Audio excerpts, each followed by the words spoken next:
Kabar Eskrim, Komisaris Jenderal Purnawirawan Ito Sumardi, lalu Deputi Eksternal Wahana Lingkungan Hidup Indonesia Walhi Mukri Priyatna, dan anggota Komisi 4 DPR RI fraksi PKB Daniel Johan. Selamat malam Mas Mukri, Pak Ito, Bung Daniel, terima kasih sudah Malam semua, Mbak. Selamat malam Mbak Friska. Selamat malam, saya ke Mas Mukri dulu. Kan Mas Mukri sudah banyak mendampingi kasus terkait dengan lingkungan, ya, illegal logging dan banyak hal lainnya. Kalau di bencana ekologis ini di Aceh, Sumatera Utara, Sumatera Barat, mana sih kasus yang memang atau potensi pidana yang masih belum tersentuh sampai sejauh ini? Sebelum saya menjawab pertanyaan tersebut, kami tidak bosan untuk kesekian kalinya menyampaikan turut berduka cita terhadap seluruh para korban. Semoga baik yang di Aceh, di Sumut maupun di Sumbar dalam keadaan husnul khotimah. Amin. Nah, yang kedua, kami mengharapkan bahwa kita mesti bersepakat bahwa dalam situasi bencana sekalipun, yang paling diutamakan secara kolektif kita, khususnya negara dalam hal ini, memastikan hak dasar mereka terpenuhi. Setuju. Makan, minumnya, tempat tinggalnya, dan pakaiannya. Paling tidak dalam keadaan darurat ini ya, terpal tenda lah, itu yang dibutuhkan. Nah, menjawab pertanyaan tadi, kita menjadi sanksi ya, tapi mudah-mudahan khusus kepada Polri dalam hal ini, karena sedang berupaya mereformasi diri, bisa menarget justru aktor-aktor besar ya dalam hal ini adalah korporat. Kenapa penting diharapkan oleh kami? Karena kalau misalnya yang dikemukakan adalah terkait dengan cari, tangkap, adili pelaku illegal logging, dari awal sudah salah, namanya juga ilegal gitu loh. Ya. Kan mesti nggak terlalu rumit. Yang jadi soal adalah ketika para korporat ini, baik di sektor kehutanan yang namanya HTI, di sektor perkebunan yang namanya perkebunan kelapa sawit, maupun di sektor pertambangan, ini menjadi rumit.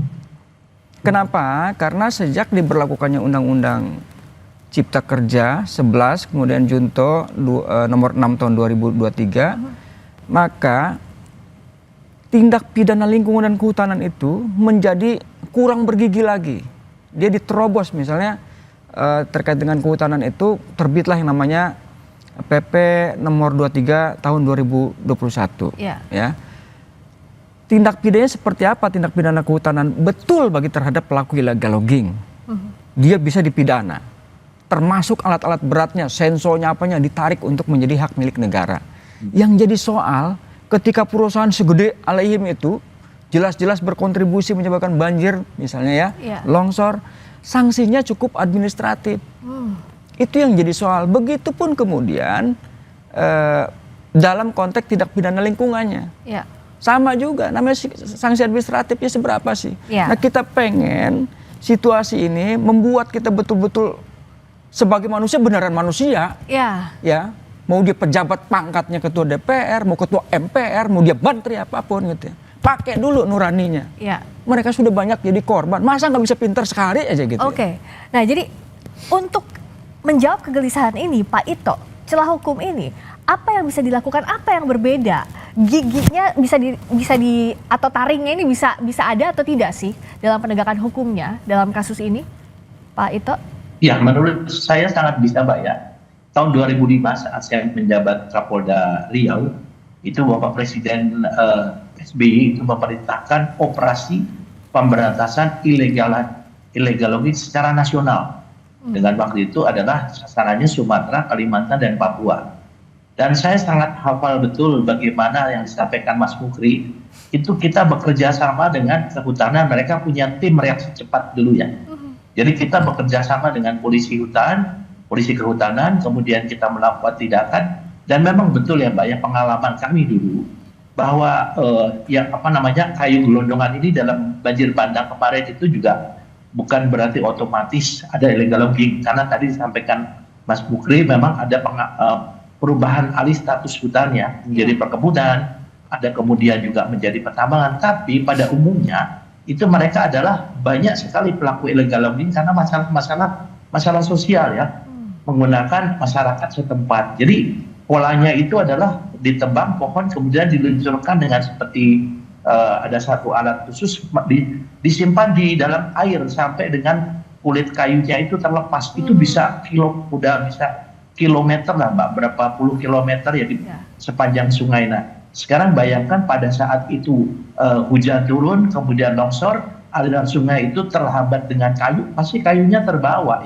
ya. Jadi betul sekali memang harus dilakukan penyelidikan secara teknis, kemudian juga tentunya perlu adanya penegakan hukum ya, secara bersama-sama ya. Satgas tadi Pak Kapolri sudah menyampaikan, saya kira mengacu kepada pengalaman kami dulu, saya kira mungkin kita juga akan bisa mengungkap kasus ini. Dulu di Medan itu ada namanya Adeline Lis ya, yang kena besar, kemudian di Riau juga banyak dulu. Nah, saya kira ini menjadi satu introspeksi ya, bahwa ini harus segera dilakukan operasi pemberantasan illegal logging secara nasional. Mungkin itu saran saya, karena itu yang harus dilakukan. Nah, dari Bung Daniel dari DPR melihatnya pintu masuknya di mana agar tindak pidananya bisa kena, pun siapa yang melakukannya itu bisa juga ada efek jera, nggak cuma sanksi administratif saja. Ya, yang pertama adalah semangat negara tidak boleh kalah dengan pelaku kejahatan ya, baik kejahatan lingkungan maupun kejahatan korporasi. Itu nomor satu, harus dilakukan segera penegakan hukum. Nah, saat ini kan pemerintah menyatakan sedang melakukan investigasi dari mana sumber gelondongan tersebut. Seharusnya itu bisa segera dilakukan dengan cepat ya. Misalkan sudah mendorong sejumlah petugas untuk turun ke lapangan, tapi juga sebenarnya dari citra satelit yang ada itu bisa dilihat dengan sangat mudah, karena arus dari gelondongan tersebut kan akan terlihat itu keluarnya dari mana-mana saja dari citra satelit itu, dan di sepanjang itu siapa yang terlibat, apakah ada perusahaan yang terlibat. Nah, dari sana sebenarnya sudah cukup jelas ya. Nah, tinggal kita lihat bagaimana penegakan hukum itu bisa dilakukan dengan baik. Dan saya rasa kita sepakat ya, karena waktu belum ada UU CK aja kan kita sangat khawatir ya, kalau perusakan lingkungan tidak kita perhatikan dengan serius, itu akan semakin masif terjadi. Nah, apalagi dengan ada UU CK itu yang mempermudah segala hal ya, bahkan sejumlah undang-undang yang sudah diatur misalkan di dalam undang-undang kehutanan atau undang-undang yang lain itu malah harus menyesuaikan. Saya rasa ini menjadi momentum penting bagi kita semua untuk mengkoreksi, merevisi atau mengevaluasi UU CK yang sudah dilahirkan tahun lalu. Jadi itu mempunyai dampak yang sangat kita khawatirkan ya, karena sekarang misalkan di dalam revisi Undang-Undang 41 Kehutanan ya, kita sebenarnya cukup terbentur dengan sejumlah pasal di UU CK ya. Nah, jadi kalau ada benturan di regulasi dalam memulai penyelidikan terkait adanya siapa pihak yang paling bertanggung jawab di balik kerusakan hutan ini dimulai dari mana? Karena terakhir Menteri Kehutanan bilang ada 12 perusahaan yang diduga melakukan pelanggaran yang menyebabkan banjir di Sumatera. Pertanyaannya, perusahaan mana saja? Kita akan bahas di Sapa Indonesia Malam sesaat lagi.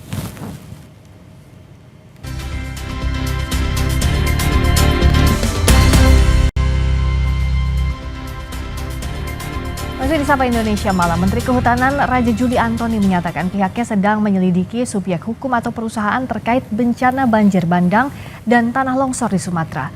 Menhub menyebut tim telah menemukan indikasi pelanggaran di 12 lokasi subjek hukum. Itu Kementerian Kehutanan segera melakukan dua hal penting yang patut digarisbawahi. Pertama, Gakum Kehutanan sedang melakukan inventarisasi subjek hukum yang terindikasi berkontribusi terhadap terjadinya bencana banjir longsor di Aceh, Sumut, dan Sumbar. Gakum Kehutanan sementara telah menemukan indikasi pelanggaran di 12 lokasi subjek hukum, 12 perusahaan di Sumatera Utara, dan penegakan hukum terhadap 12 subjek hukum tersebut akan segera dilakukan. Saya ke Mas Mukri, tadi udah ada 12 subjek hukum yang diindikasikan terkait dengan pelanggaran ini. Apakah pelanggaran atau bahkan ada tindak pidana? Harusnya pintu masuknya lebih mudah. Apa yang harus diwaspadai dalam prosesnya yang bisa jadi kendala? Ya, itu yang pertama terkait dengan indikasi ya, 12, anggap aja 12 perusahaan. Dan baru sebutkan di satu tempat, yaitu di Sumatera Utara. Gimana dengan yang Provinsi Aceh, gimana dengan yang Provinsi Sumatera Barat. Itu satu hal. Yang kedua, sebetulnya kan kalau kehutanan tuh ya nggak terlalu pusing. Apa alat yang nggak punya. Kalau dia mau periksa misalnya data tahun sekian berapa izin yang keluar, berapa luasnya atas nama PT apa, lokasi di mana, koordinatnya di mana. Periksa saat dia penerbitan izin, status rona awalnya seperti apa. Ada citra satelit ya. Misalnya tanggal 1 bulan 1 tahun 2021, oke kondisi begini tutup panutannya. Kemudian yang dibandingkan dengan kondisi saat ini. Jadi ada juga kemudian citra satelit itu mau dia sifatnya real time, ada gitu ya. Tinggal bagaimana kemauannya. Yang kami berharap ini diumumkan kepada publik pelakunya, jangan kemudian ya seperti kata orang yang umumnya lah gitu ya, hukum ini kadang apa namanya tajam ke bawah tumpul ke atas. Giliran nenek Asiani itu yang di Jawa ngambil kayu buat kayu bakar gampang dibui. Harusnya ini juga tegas untuk gitu. 12 subjek hukum. Iya, jadi kalau betul-betul kita mau ngomong tentang bicara soal hukum ya tegakkan setegak-tegaknya. Kalau nggak berani ngomong karena ini punya pejabat gagah perkasa, berhenti jadi menteri. Ngapain pusing-pusing? Saya bilang aja takut. Sudah, di sini diujinya. Siapa orang yang jujur, pejabat yang bobrok, pejabat yang punya keberpihakan, yang punya nurani, siapapun dia. Hari ini, karena terlampau sering mereka ini berbohong, nipu. Baik. Apa contohnya itu yang Tangerang, saya ulang-ulang ya. Soal pagar laut, nipu sampai hari ini. Nah, karena itu 12 perusahaan kalau sudah memang disebutkan oleh Menteri harusnya bisa dengan tegas ya dilakukan proses hukumnya. Tapi kan yang sering kali jadi kendala adalah justru proses penegakan hukum yang berjalan, Pak Ito. Tadi Mas Mukri di sesi sebelumnya bilang bahwa sanksinya administratif kalau undang-undang kehutanan. Sementara di Kitab Undang-Undang Hukum Pidana sanksinya pidana. Tapi kan ada benturan asas hukum juga. Lex specialis, derogat legi generalis. Jadi yang diutamakan adalah undang-undang yang lebih khusus. Nah ini bagaimana antisipasinya Pak Ito? Ya baik Pak Ses. Sementara ini kan secara umum ya illegal logging terjadi karena adanya kombinasi faktor ekonomi, sosial, tata kelola dan terutama lemahnya penegakan hukum di Indonesia.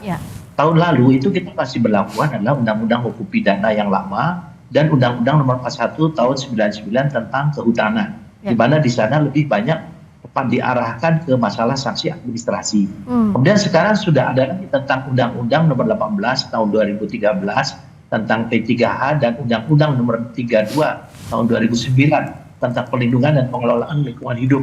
Nah sekarang kalau memang kita mau memberikan efek jera, maka sanksinya harus diberikan pidana penjara ya sampai belasan tahun dan tentunya denda hingga triliunan rupiah kalau perlu ya. Sehingga sih tentunya ini kan merupakan satu hal yang bisa kita harapkan. Kalau kita masih menerapkan hanya untuk sanksi pidananya adalah sanksinya adalah administrasi, tentu ini tidak akan bisa menimbulkan efek jera, Mbak. Ini kami alami dulu pada saat Presiden Pak SBY dulu itu menyampaikan bahwa diutamakan adalah masalah pidananya. Setelah itu berikan sanksi administrasi sampai perusahaan itu kalau perlu sudah tidak bisa beroperasi lagi. Dan itu terjadi di Sumatera Utara saat itu yang ada di list dan juga di Riau, juga di Papua, Mbak. Saya kira mungkin pola ini bisa kita kembangkan lagi dengan mengacu kepada apa yang pernah dilakukan pada masa lalu, karena saat ini memang sudah jujur saja kalau kita lihat kawasan hutan kita sudah sangat tergerus ya, sehingga sangat mudah menimbulkan bencana. Kemudian satu hal lagi, dulu kita melakukannya dengan menggunakan helikopter, Mbak ya, karena memang mereka itu luar biasa di tengah yang sulit ditempuh secara jalan kaki ya. Dan disinilah pentingnya ada satu upaya kerjasama dengan pihak TNI ya, kemudian pihak-pihak lain yang terkait, dan ini harus dilakukan secara nasional, Mbak. Kalau tidak percuma menurut saya, Mbak. Demikian. Nah, kalau Bung Daniel melihatnya bagaimana agar tadi penegakan hukumnya bisa maksimal?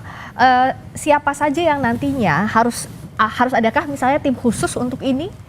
Kalau dari DPR melihatnya?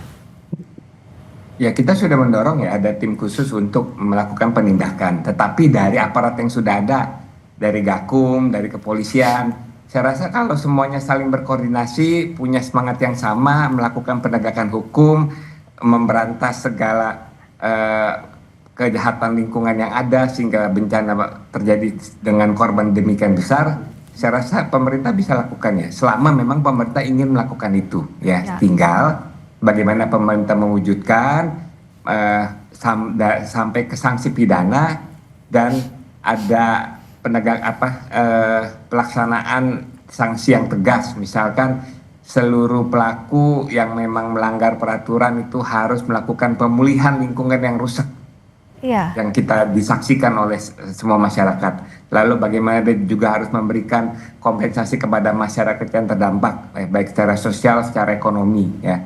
Dan bagaimana pertanggungjawabannya di hadapan hukum. Dan saya rasa pemerintah saat ini nggak punya pilihan, dia harus membuktikan itu di hadapan masyarakat.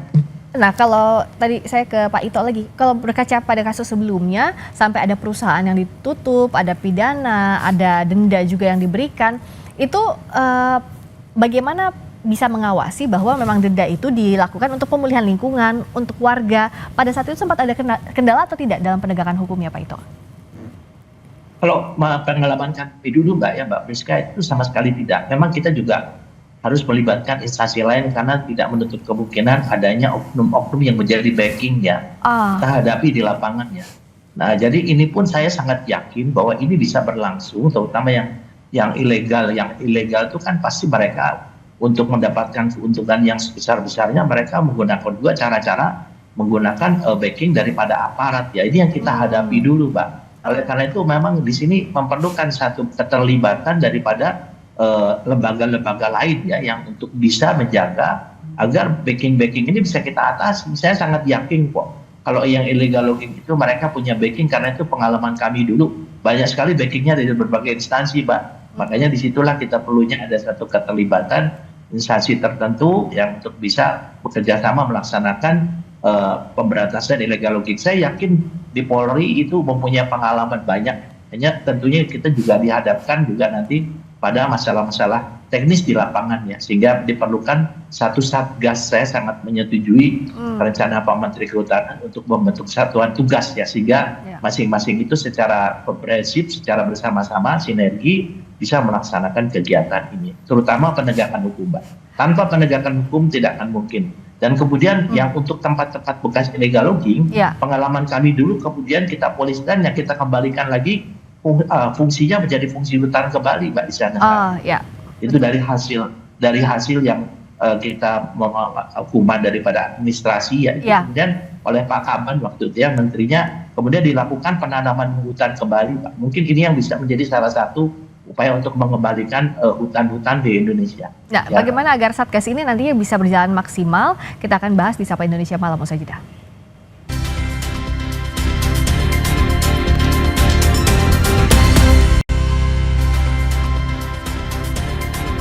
Masih di Sapa Indonesia Malam, saudara. Nah, kalau misalnya tujuannya adalah bentuk Satgas yang tegas agar bisa diusut sampai tuntas, itu seperti apa dari Walhi? Di mana memulainya? Ya, Satgas ini bukan kita nggak percaya, tapi kan kemudian kalau kita bisa lihat hasilnya itu cenderung berhenti di tengah jalan, nggak ada ujung ceritanya. Nah, kami sih berharap dalam konteks bagaimana menghubungkan bencana dengan penyelamatan lingkungan hidup ke depan itu, pertama, seperti saya sampaikan di awal, bahwa kita secara kolektif khususnya negara itu satu, memastikan hak dasar para penyintas. Yang kedua, bagi korban jiwa, tolong santuni, pastikan beasiswanya kalau itu masih anak-anak sekolah. Nah, yang kedua, masuk ke sini adalah kita mau menindak siapa di antara orang yang berkontribusi, pihak-pihak berkontribusi, maka tegakkan hukum. Pidanakan baik orang per orang maupun korporasi. Bagaimana dengan korporasi? Di antaranya dicabut izinnya. Apa masalahnya gitu ya? Karena ini menjadi penting kami sampaikan.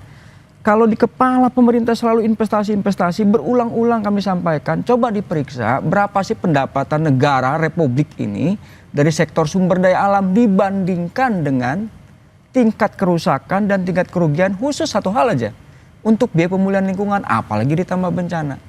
Itu yang kedua. Yang ketiga, penting menjadi pembelajaran situasi Sumatera ini untuk berhenti atau puasa bagi pemerintah memberikan izin, ya, terutama pada industri ekstraktif dan rakus lahan. Karena kenapa? Izin yang baru mau diterbitkan, yang ada aja cumpang-camping. Contoh, bertikai ini antar sama korporasi pemilik perkebunan, baik HTI sawit maupun dengan yang namanya industri pertambangan di banyak tempat. Artinya ada problem di tingkat pemerintah sendiri. Belum lagi hari ini ketika perizinan itu dikenal dengan perizinan sistem online. Bagaimana dalam konteks verifikasi lapangannya? Tahu-tahu ujuk-ujuk keluar izin lingkungan.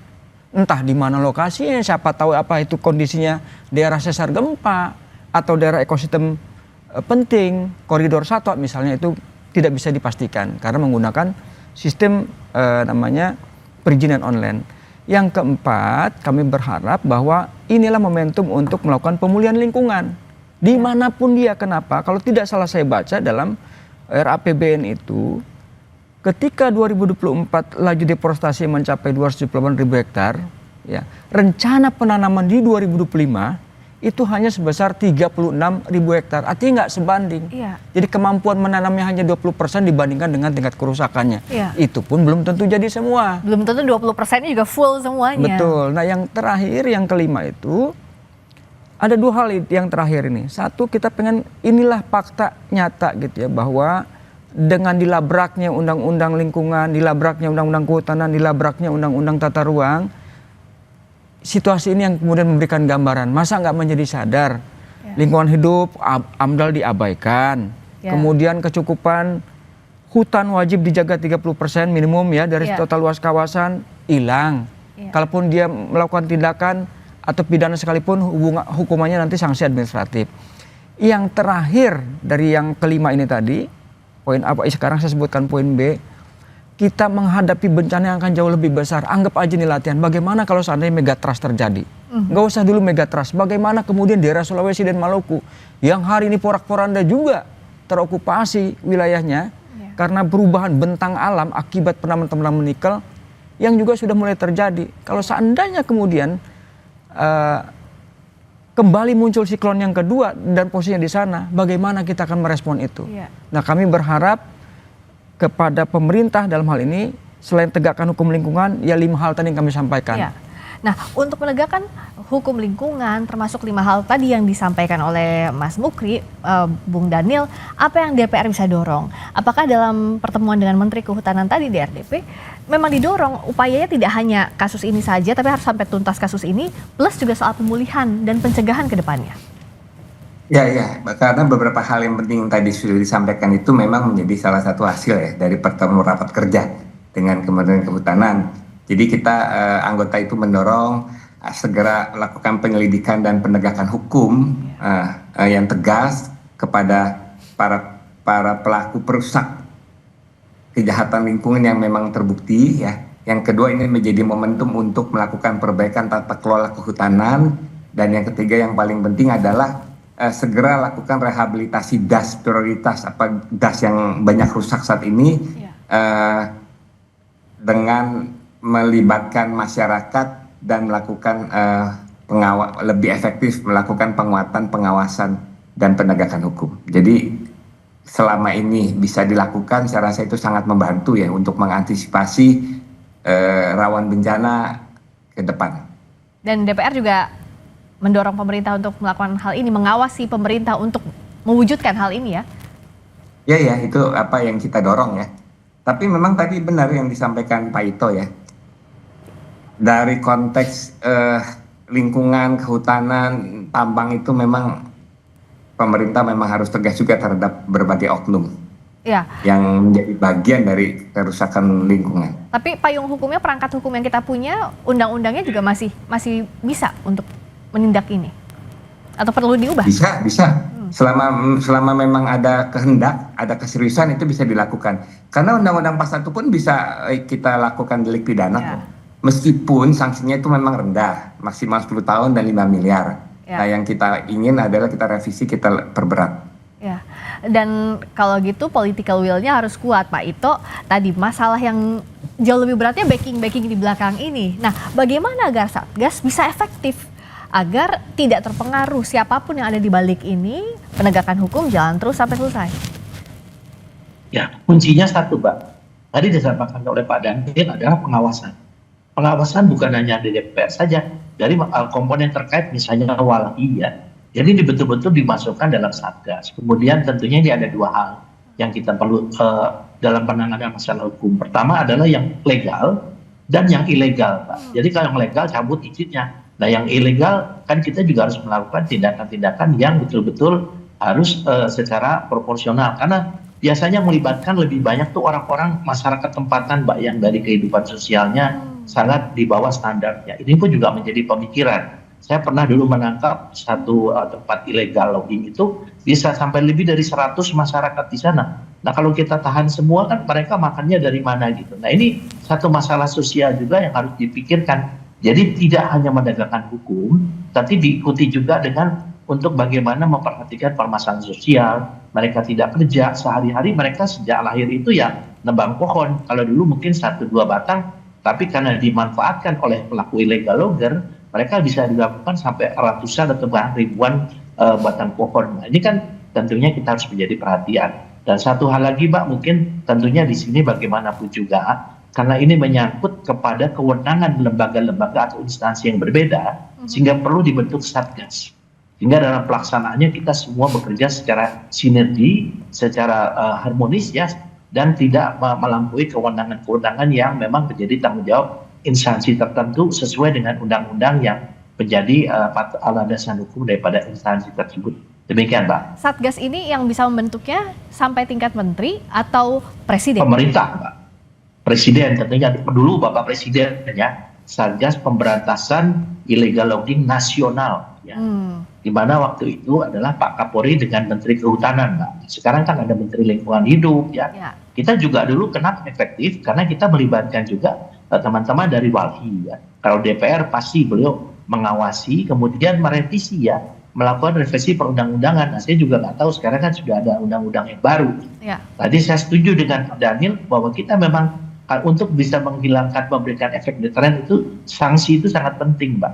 Terutama administrasi yang kedua lah. Yang pertama pidananya dulu. Nah, tapi kita juga melihat tadi saya sampaikan pelakunya siapa. Kalau pelakunya masyarakat setempat yang memang hidup di bawah prasejahtera, ini pun juga perlu menjadi pemikiran pemerintah. Demikian, Pak. Jangan sampai nanti yang diusutnya hanya terhenti di tingkat warga saja begitu ya Pak Ito ya, tapi ya memang korporasinya. Betul. Itu kita alami dulu gitu, Mbak. Biasanya di pengadilan. Nah, ini juga tentunya dari teman-teman aparat penegak hukum juga harus konsisten ya. Mulai dari pihak penyidik, kemudian penuntut umum sampai hakim pun juga harus ya, karena bagaimanapun mereka pun juga pasti akan memanfaatkan yang kelemahan-kelemahan dari celah hukum yang ada di sistem peradilan kita. Demikian, Mbak.